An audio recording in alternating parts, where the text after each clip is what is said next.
Hey, welcome to Outsmart Your Guitar. Glad you could join us. In this edition of Early Help in Your Soloing Abilities, we're going to focus on something you've probably heard about and may have seen elsewhere, and that is scale patterns. When you break a scale down into smaller bits, you begin to see a pattern. And that's what we're going to discuss today. All right? So let's just get right to it. And be sure to like and subscribe to Outsmart Your Guitar along the way. As I just mentioned, scale patterns are a device that you use to help you navigate the scale in a little bit easier fashion.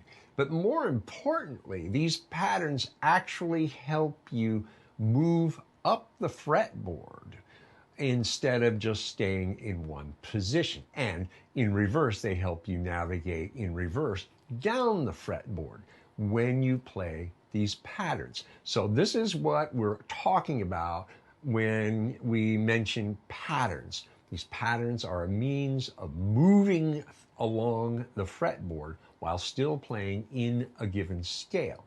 All right? So we're going to break it down and we're going to start with the pentatonic minor scale. But first, there's a progression you need to learn so that you can play these patterns over an actual progression using your looper. The progression is in G, as will the scales be in G. We start with a G minor since we're starting with the pentatonic minor. Then you go to B flat. Now you can also play B flat here if you're more comfortable with that. Then C, E flat, and F. There are two strum patterns. The first three measures is the same pattern, and that is this. You go 1, ghost and, mute 2, come back on and, ghost 3, play and, mute 4, and. So you have 1 and 2 and 3 and 4. Then you go to B flat, 1 and 2 and 3 and 4. C, 1 and 2 and 3 and 4. E flat. Now, this fourth measure, it's a little different. You mute 1 and then come in on and 2 and 3 and go to F for 4 and then you're back to G minor. So here's what you're going for.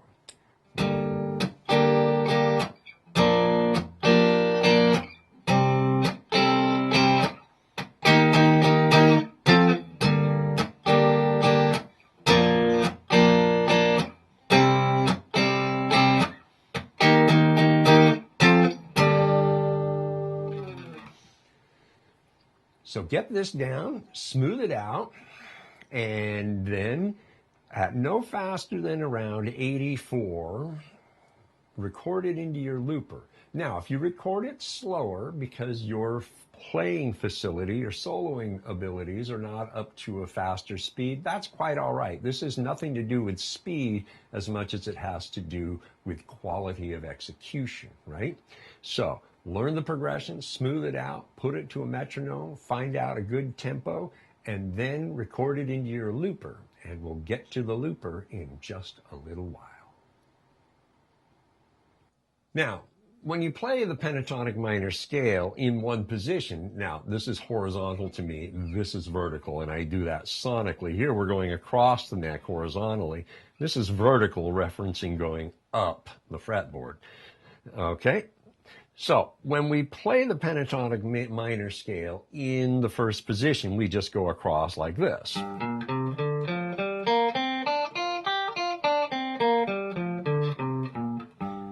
Right? And that's pretty much what we do when we're playing. Now, what you'll notice in the graphic is we're just playing the first 5 notes. This establishes the pattern. that we're going to repeat. So what I want you to do is just take a minute and get comfortable with this pattern. If I can play it right. Just play that. Get that in your head. All right? Play the pattern that you just learned. All right? Now, what you're going to do, as you see by the arrow, is the finger that plays that note, which is an F, moves up 2 frets, and it's a root tone. And so you play the exact pattern you just played from here, starting here on this root. The notes are exactly the same, just an octave higher.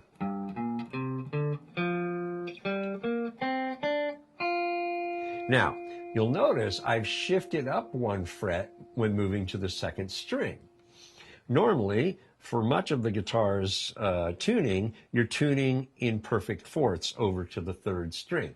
Between the 3rd and the 2nd string is not a perfect fourth, it is a perfect 3, a perfect 3rd. So you have to shift up 1 fret to get to the right 5th note, which is that F tone.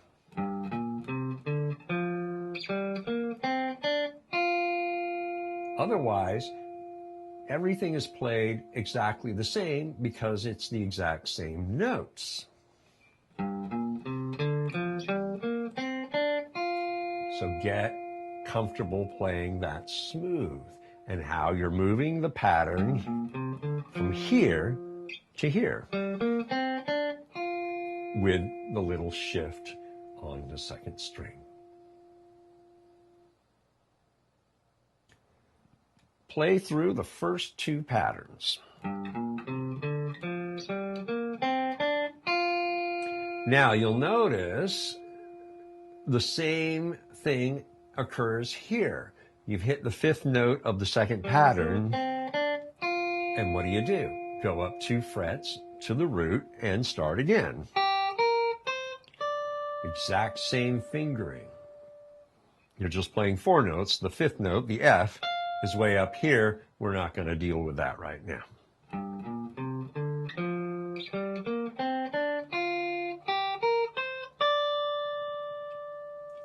Now, playing this backwards, it's no different.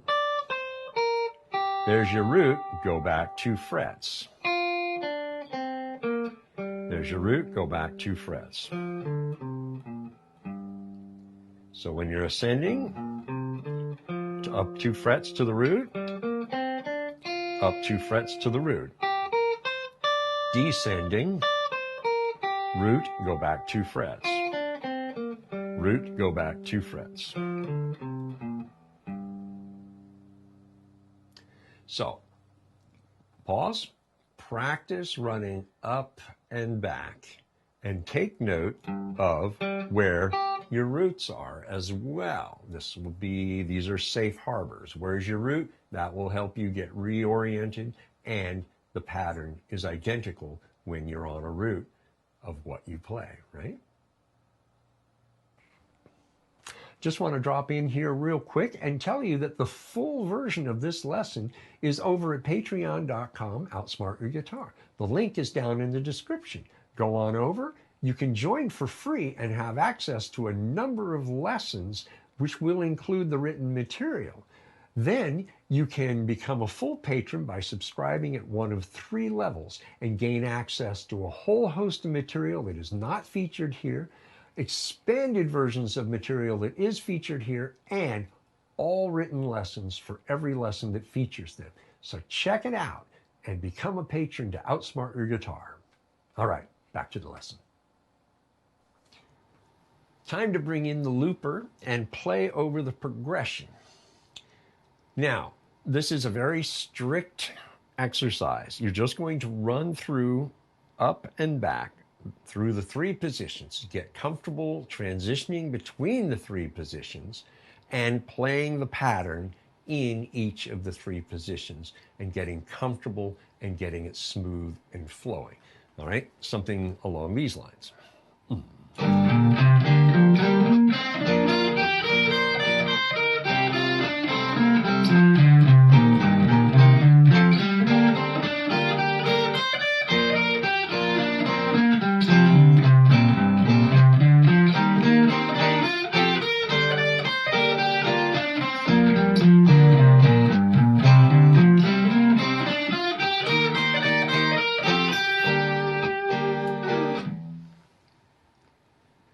Just like that, up and back. Again, get comfortable transitioning into the second and into the third position, and from the third to the second to the first position into descent. As you ascend, get comfortable with how it feels in each position. That's the idea here, so that it will become almost second nature. That's the idea of what you're going for, all right? And you want to do this for a few minutes. Don't slough off on this. Don't gloss over this. Actually do the work. You will be very thankful you invested the time to do this. Now that you're comfortable playing this up and back, it's time to put it to work. Now, here is the discipline you need to exercise. Do not move outside of this whole pattern, right? Here, here, and here. Don't go into notes that are not included here. You can bend strings if you want, but the idea is to play within the ascending and descending patterns that we've established here, right? So you can start anywhere you want in the in this. And also, if you're just going to stay in a place, like let's say I'm here, so you can play this note with your third finger instead of doing that, right? So you don't need to transition if you're not going to move up to the third fret, up to the third position. You can just stay put here and play with the fingering that's comfortable. Just don't stray over into these strings. Stay strictly in the pattern, ascending and descending, okay? Now, you can skip notes, you can jump around, and all that, of course. All right? So here's what we're talking about. 3, 4.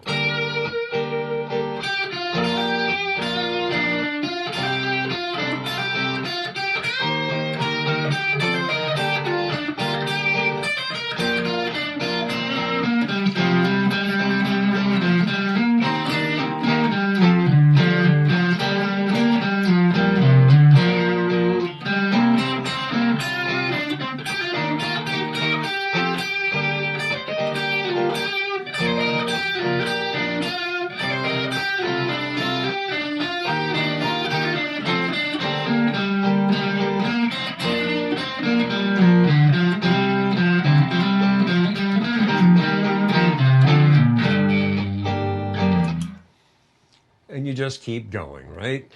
5 to 10 minutes.